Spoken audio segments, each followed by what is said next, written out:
Hello food lovers, mambo vipi wapenzi, fanya hivi kupika chips ambazo ni tamu, nice and crunchy. Taanza kuloweka viazi kwa maji ya baridi yakiwa ya barafu inakuwa ni vizuri zaidi. Utaweka kwa dakika kama 10 mpaka 15.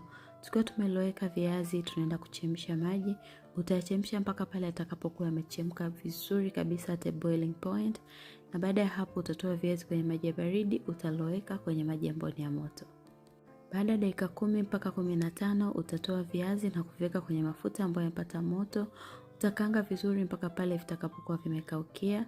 Kisha utaweka kwenye bakuli, alafu tunaenda kuweka chumvi kwa ajili ya ladha na kisha tunaweka oregano. Mimi nimeongeza cayenne pepper sababu natumia pilipili, kama utumii usiweke.